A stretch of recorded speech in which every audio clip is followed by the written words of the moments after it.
একবার ভাবুন তো জাহান্নামের সেই ভয়ঙ্কর শাস্তির কথা, যা অনন্তকাল ধরে চলতে থাকবে। কিন্তু সেই চূড়ান্ত জাহান্নামের আগেও, মৃত্যুর ঠিক পরেই কবরের অন্ধকার ঘরে শুরু হয়ে যায় এক প্রাথমিক শাস্তি, এক ভয়ঙ্কর ট্রেলার। এই ট্রেলারের যন্ত্রণাই যদি সহ্য করা না যায়, তাহলে মূল সিনেমার পরিণতি কি হবে? আসুন আজ আমরা জানব কবরের সেই অন্ধকার জগতে মুনকার নাকিলের সওয়াল জবাব শেষ হওয়ার পর বিভিন্ন পাপের জন্য ঠিক কী ধরনের ভয়ঙ্কর শাস্তি অপেক্ষা করছে। যারা দুনিয়াতে ফরজ নামাজের ব্যাপারে অলসতা করত, আজান শোনার পরেও যারা নামাজ আদায় না করে ঘুমিয়ে থাকত অথবা দুনিয়ার কাজে ব্যস্ত থাকত, তাদের জন্য কবরে অপেক্ষা করছে এক যন্ত্রণাদায়ক শাস্তি। তাদের মাথা একটি বিশাল পাথর দিয়ে অনবরত থেতলে দেওয়া হবে।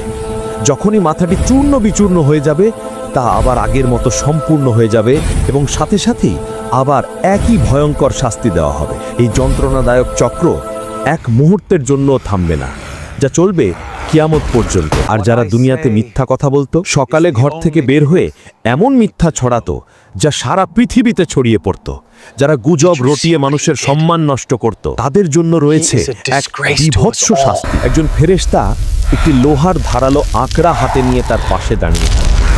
সেই ফেরেশতা লোকটির মুখের এক পাশে আঁকড়াটি ঢুকিয়ে দিয়ে তার চোয়াল, নাক এবং চোখকে ঘাড় পর্যন্ত চিরে ফেলবে। যখন এক পাশ চেরা শেষ হবে, তখন সে অন্য পাশে গিয়ে একই কাজ করবে, আর এর মধ্যেই প্রথম পাশটি আবার আগের মতো ঠিক হয়ে যাবে। এই ভয়ঙ্কর শাস্তিটিও অবিরামভাবে চলতে থাকবে। আর সেই ব্যক্তির পরিণতি কি হবে? যে কোরআন শিখেছিল কিন্তু সে অনুযায়ী আমল করত না এবং ফরজ নামাজ ছেড়ে ঘুমিয়ে থাকত, তার মাথার কাছে একজন ফেরেশতা একটি বিশাল পাথর নিয়ে দাঁড়িয়ে থাকবে।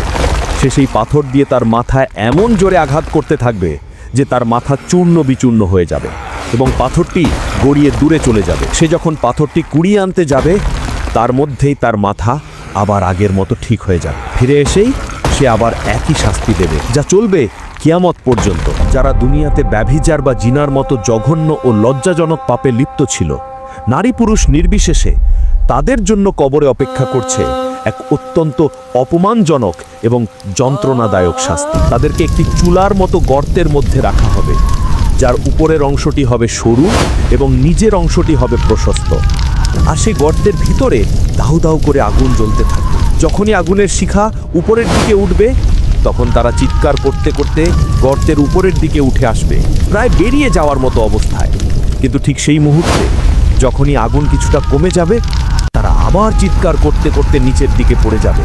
তাদেরকে উলঙ্গ অবস্থায় রাখা হবে এবং তারা লজ্জায় এবং যন্ত্রণায় অবিরামভাবে চিৎকার করতে থাকবে। কিয়ামত পর্যন্ত তাদের সাথে এভাবেই আচরণ করা হবে।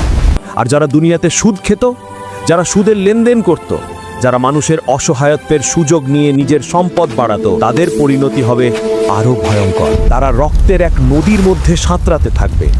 তারা যখনই সাঁতরে নদীর কিনারে আসার চেষ্টা করবে, তখনই একজন ফেরেশতা বিশাল বিশাল পাথর নিয়ে তার মুখে এমন জোরে আঘাত করবে যে সে আবার নদীর মাঝখানে ফিরে যাবে। যখনই সে কিনারে আসতে চাইবে, তখনই তার মুখে পাথর নিক্ষেপ করা হবে। এভাবেই কিয়ামত পর্যন্ত সে সেই রক্তের নদীর মধ্যেই হাবুডুবু খেতে থাকবে। এখন আপনারা ভাবছেন যে কবরের মধ্যে আবার রক্তের নদী কোথা থেকে আসবে? একটা কথা ভুলবেন না, কবরের মধ্যে যখন তাদের হিসাব কিতাব শেষ হয়ে যায় আর পাপীদের শাস্তি দেওয়া শুরু হয়ে যায়, তখন কবর থেকে জাহান্নামের আগুন প্রবেশ করতে থাকে। তাই জাহান্নামের শাস্তি কবরের মধ্যেই পেতে থাকে পাপী বান্দারা। আর যারা ছিল সম্পদশালী কিন্তু তারা তাদের সম্পদের জাকাত বা আল্লাহর দেওয়া হক আদায় করত না, গরিব দুঃখীদের সাহায্য করত না, তাদের জন্য রয়েছে এক কঠিন শাস্তি। তারা পশুর মতো হামাগুড়ি দিয়ে কাঁটাযুক্ত জাক্কুম, জাহান্নামের উত্তপ্ত পাথর এবং দুর্গন্ধময় জিনিস খেতে থাকবে। এছাড়াও হাদিসে এসেছে তাদের সেই সম্পদকে কিয়ামতের দিন একটা ভয়ঙ্কর বিষাক্ত সাপের রূপ দেওয়া হবে, যা তাদের গলায় পেঁচিয়ে ধরবে এবং তার দুই চোয়াল দিয়ে তাদের দংশন করতে করতে বলবে, আমি সেই তোর সম্পদ, আমি সেই তোর ধন রত্ন যা তুই জমিয়ে রেখেছিলি। যারা দুনিয়াতে মানুষের গীবত করত, অর্থাৎ কারো অনুপস্থিতিতে তার সম্পর্কে এমন কথা বলতো যা শুনলে সে কষ্ট পেত, যারা মানুষের সম্মান নষ্ট করত, তাদের জন্য কবরে অপেক্ষা করছে এক বিভৎস এবং অপমানজনক শাস্তি। তাদের নখগুলো হবে তামার মতো লম্বা এবং ধারালো। তারা সেই ধারালো নখ দিয়ে অনবরত নিজেদের মুখ এবং বুকের মাংস আঁচড়াতে থাকবে এবং ছিঁড়ে খুঁড়ে খেতে থাকবে। তাদের মুখ মণ্ডল ক্ষতবিক্ষত হয়ে যাবে, মুখ থেকে রক্ত ঝরতে থাকবে, কিন্তু এই যন্ত্রণা থেকে তাদের কোনো মুক্তি মিলবে না। আর যারা ছিল চগলখুরি, অর্থাৎ একজনের কথা আরেকজনের কাছে লাগিয়ে দুই ব্যক্তির মধ্যে সম্পর্ক নষ্ট করত, ঝগড়া এবং ফাসাদ সৃষ্টি করত, তারাও কবরের কঠিন আযাব থেকে রক্ষা পাবে না। একবার আমাদের প্রিয় নবী হযরত মুহাম্মদ সাল্লাল্লাহু আলাইহি ওয়াসাল্লাম দুটি কবরের পাশ দিয়ে যাচ্ছিলেন। হঠাৎ তিনি থেমে গেলেন এবং বললেন, এই দুটি কবরের বাসিন্দাদের উপর আযাব হচ্ছে। তিনি বললেন, তাদেরকে কোনো বড় পাপের জন্য শাস্তি দেওয়া হচ্ছে না, যেটা থেকে বেঁচে থাকা কঠিন ছিল। তাদের একজন পেশাব করার সময় সতর্কতা অবলম্বন করত না, আর অন্যজন চগলখুরি করে বেড়াত। এরপর তিনি একটি তাজা খেজুরের ডালকে দুই টুকরো করে সেই দুটি কবরের উপর গেঁথে দিলেন এবং বললেন, আশা করি এই ডাল দুটি শুকিয়ে যাওয়ার আগ পর্যন্ত তাদের আযাব কিছুটা হালকা করা হবে। এই ঘটনাটি আমাদের এটাই শিক্ষা দেয় যে আমরা যেগুলোকে ছোট ছোট পাপ বলে মনে করি, কবরের জগতে তার পরিণতিও কতটা ভয়ঙ্কর হতে পারে। এই ভয়ঙ্কর শাস্তিগুলোর কথা শোনার পরে আমাদের মনে প্রশ্ন আসতেই পারে, তাহলে কি কবরের এই কঠিন আযাব থেকে বাঁচার কোনো উপায় নেই? অবশ্যই আছে। আল্লাহ পরম দয়ালু, তিনি যেমন শাস্তির কথা বলেছেন, তেমনি এই ভয়ঙ্কর আযাব থেকে বাঁচার উপায়ও আমাদের বলে দিয়েছেন। আল্লাহর কাছে আশ্রয় চাওয়া। আমাদের নবীজি নিজে প্রত্যেক নামাজের শেষে কবরের আযাব থেকে বাঁচার জন্য আল্লাহর কাছে আশ্রয় চাইতেন।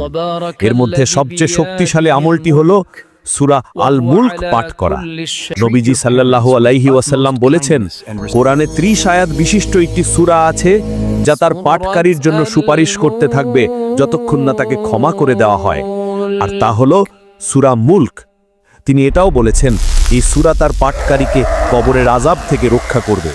যে ব্যক্তি প্রতি রাতে ঘুমানোর আগে এই সূরাটি পাঠ করবে, এটি তার জন্য কবরে ঢাল হিসাবে কাজ করবে। আল্লাহর পথে শহীদ হওয়া। যারা আল্লাহর পথে শহীদ হন, তাদের জন্য কবরের কোনো সওয়াল জবাব নেই এবং কোনো আযাবও নেই।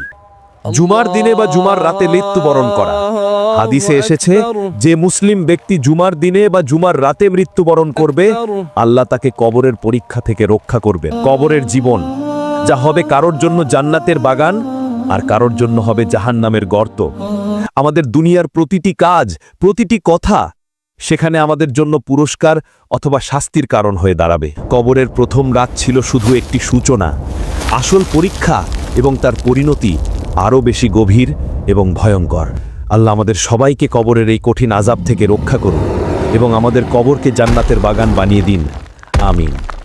যদি কবরের আযাবের এই বিস্তারিত বর্ণনা আপনার ঈমানকে শক্তিশালী করে থাকে এবং আপনাকে সতর্ক হতে সাহায্য করে, তাহলে ভিডিওটিতে একটি লাইক দিন এবং কমেন্ট করে জানান কোন পাপটির শাস্তি আপনাকে সবচেয়ে বেশি নাড়া দিয়েছে। আপনার প্রিয়জনদের সাথে শেয়ার করে তাদেরও সতর্ক করুন। আর যারা এখনও আমাদের পরিবারের সদস্য হননি, তারা এখনই সাবস্ক্রাইব করে বেল আইকনটি অন করে দিন।